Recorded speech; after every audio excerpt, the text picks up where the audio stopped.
प्रभु यीशु मसीह के सामर्थी नाम में आप सबों को जय मसीही। आज के मनन का भाग हमने लिया है जो आपको मुझे मिलता है नीति वचन की किताब अध्याय 16 उसकी 18वीं आयत लिखा है, विनाश से पहले गर्व और ठोकर खाने से पहले घमंड होता है। अजीजों, क्या आप इस बात को जानते हैं? घमंड घातक है, लेकिन दुनिया हमें चेतावनी देने की बजाय इस बात को दुनिया बढ़ावा देना चाहती है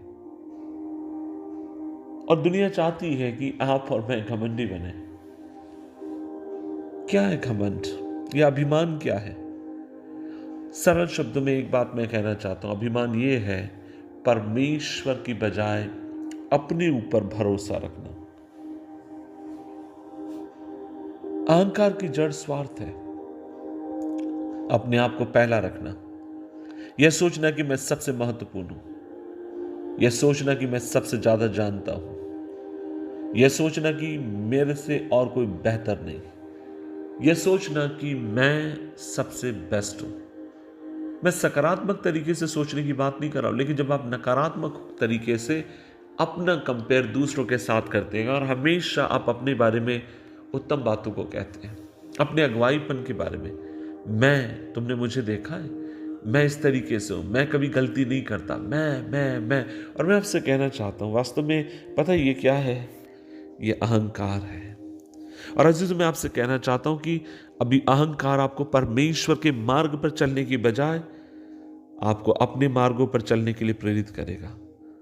अहंकार आपको सोचने के लिए मजबूत करता है कि आपको परमेश्वर की जिंदगी में सहायता की जरूरत नहीं, आप अपने लिए पर्याप्त हैं, आपको किसी भी प्रकार से परमेश्वर या उद्धारकर्ता प्रभु यीशु मसीह की आवश्यकता नहीं। दूसरे शब्दों में तो यह कहा जाए कि अहंकार सभी पापों की जड़ है। यह आपको परमेश्वर की ओर मुड़ने के बजाय उससे दूर होने का कारण बनता है। सभी अज्ञानता में मूल रूप से देखा जाए तो अज्ञानी है। अभिमान के पीछे, अहंकार के पीछे विद्रोह की भावना छुपी हुई है। अहंकारी व्यक्ति दूसरों के साथ दुर्व्यवहार करता है, वो हमेशा अपनी प्रशंसा चाहता है, वो हमेशा अपनी बड़ाई चाहता है, वो चाहता है कि लोग उससे तारीफ करें, गलती होने पर भी लोग उसके पास जाकर माफी मांगे। और मैं आपसे कहना चाहता हूं कि नहीं, आपको मुझे परमेश्वर ने अनुग्रह दिया है, आपको मुझे परमेश्वर ने कृपा दी है, आप और मैं उसके रक्त के द्वारा खरीदे गए हैं, तो फिर अब घमंड का तो सवाल होता ही नहीं। परमेश्वर का वचन कहता है कि पौलुस कहता है, अब मैं जीवित ना रहा, मैंने अपने मैं को क्रूस पर मैंने चढ़ा दिया है। मैं हर दिन अपने आप को मारता पीटता ताकि मैं हवा में मुक्केबाजी करने वाला ना ठहरूं।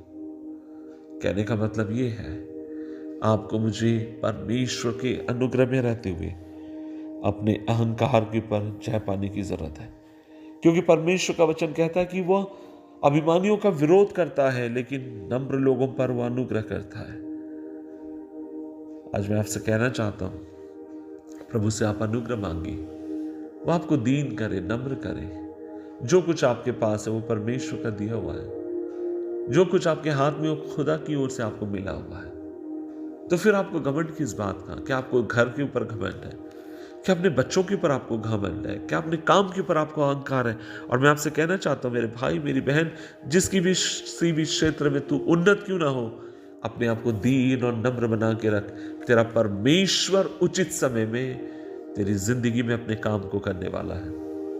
अपने आप को दीन और नम्र बना के रखें, प्रभु की उपस्थिति में दुआ करें। प्रभु जी, हम धन्यवाद देते हैं इस दिन के लिए और हम प्रार्थना करते हैं, प्रभु जी आप हमें दीन करें, नम्र करें। प्रभु जी हमें हर विपत्ति से बचा, घमंड से बचा। अगर घमंड करें तो इस बात के ऊपर करें कि प्रभु यीशु ने क्रूस के ऊपर हमारे लिए अपनी जान को दी। मदद कर प्रभु, तुझको छोड़ और किसी बात में हम घमंड करने वाले ना ठहरे, कृपा दे। यीशु मसीह के नाम से मांगते हैं, आमीन, आमीन, आमीन।